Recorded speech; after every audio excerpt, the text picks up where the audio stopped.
we focus on. One is coast and ocean, one is open space and wildlife, and one is human and environmental health. So in terms of coast and ocean, I think our biggest accomplishments have been able to stave off more oil and gas development. And granted, we have some existing platforms off of our coast, but that would have been probably quadrupled if organizations like EDC and our clients hadn't worked so hard for the last 30 years. In terms of our open space cases, we're really proud of the fact that, again, in partnership with other groups, we've been able to save so many important open spaces, going from Hearst Ranch up in San Luis Obispo County down to Amundsen Ranch in Ventura County.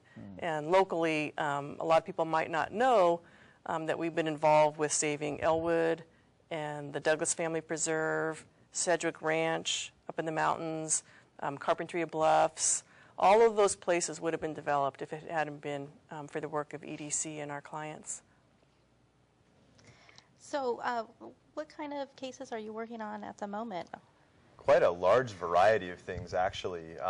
Starting up in SLO, up in San Luis Obispo, we're actually working with a coalition of growers, farmers, agriculturalists to protect water quality. And that's a fantastic collaborative process where we're actually sitting down at the table and all the stakeholders who are involved can kind of discuss what the future of these regulations and laws should be. Then getting a little farther south, Linda mentioned earlier the Naples project on the Gaviota Coast. Yes.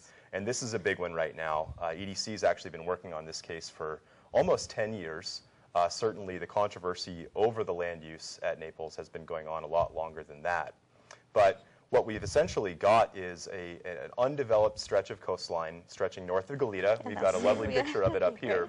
If you can kind of imagine, Goleta is over here. The city limits are about 2 miles away from where the development would occur. And the proposal is to site about 72 mansions on this property. Some of them would be on the bluff top itself. Others would be up in the foothills. But the project really represents the epitome of urban sprawl, because you'd essentially be taking the urban limit line of Goleta and extending it several miles out, extending services and basically making more development possible in the future. And so right now, this land is very valuable, not only as an environmental resource.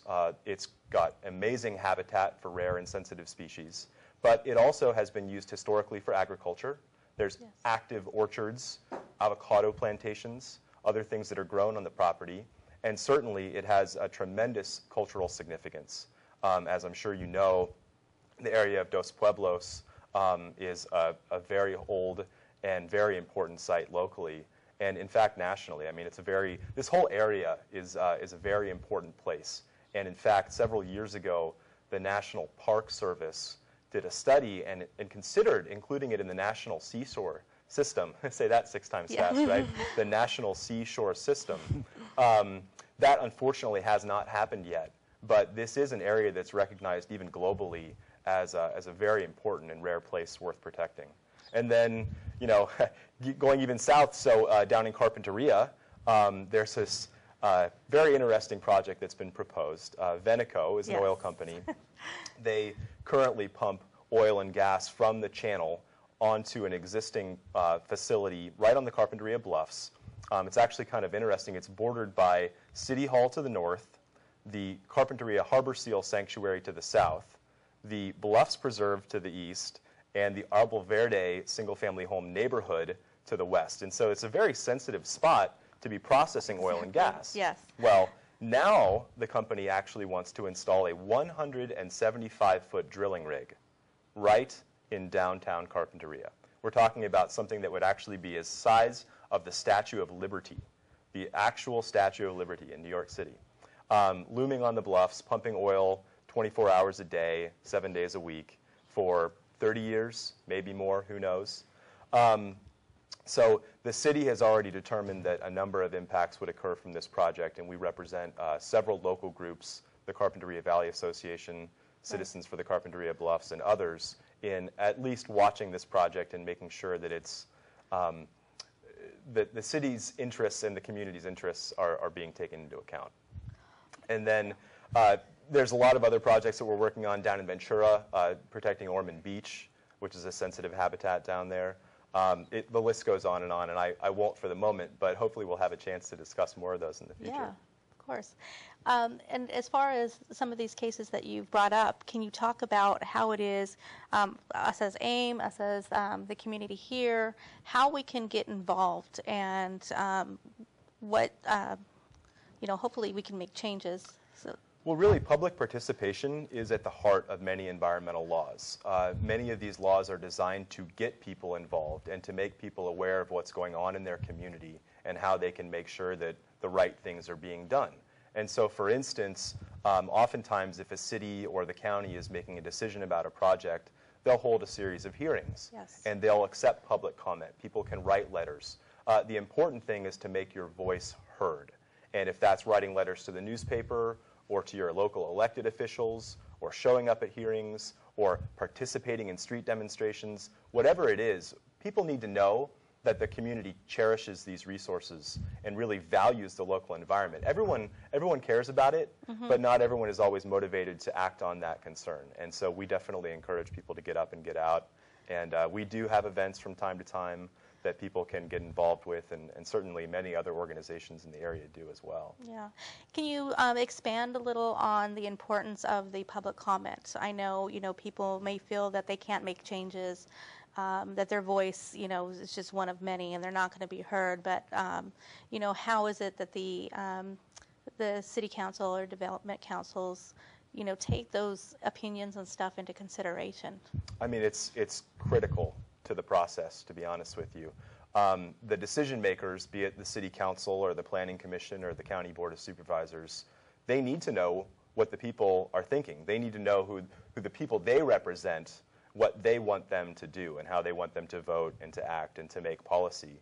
And if they're not hearing from people, then they don't know what that wish is. And unfortunately, we live in a society where a lot of power is given to people with money and corporations and the development interests who can spend time and spend money and hire lobbyists and other people who go out in the community and spread their message. Well, we need to do a little more grassroots organizing, and it's really just a matter of turning people out and getting people involved. It's free participation, but it's so important. Yes, and it's people, Graywolf has been involved. Oh, yeah. Do you want to talk about some of the, just offering your voice and... Well, we've been involved in so many different ones, but right now, what would you think is the most important issue facing us today? I know there's so many. Do we each get to answer that? Right. We'll see how our answers stack up against each other. I guess I would say climate change, just because it's going to have such an all-encompassing, well, it is already having such an all-encompassing effect, whether you care about public health or whether you care about sea level rise or biodiversity. It just kind of covers everything, and it's also challenging because you can't just point to one project and we're going to stop that.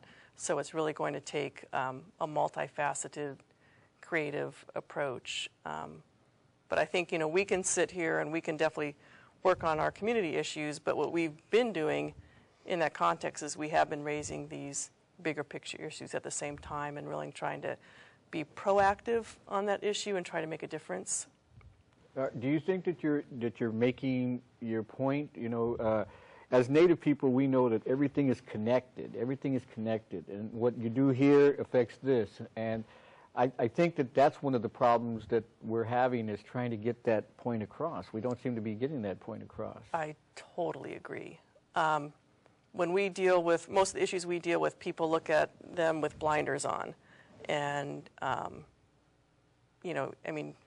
even an oil development project, they look at, there's already a facility here and we're just going to drill here, and they don't think about the bigger picture, and they don't look at the impacts to the marine environment, they don't look at impacts to air quality, and they don't look at the fact that you're changing the whole energy system, you're changing the whole climate system, and if you take something out, there's going to be a consequence. There is no free lunch. We always seem to be working on solving the problem, but not the cause of the problem. That's what I see the disconnect right there. We're always trying to fix the problem that we cause, but we don't fix the cause. You know what I'm saying? and that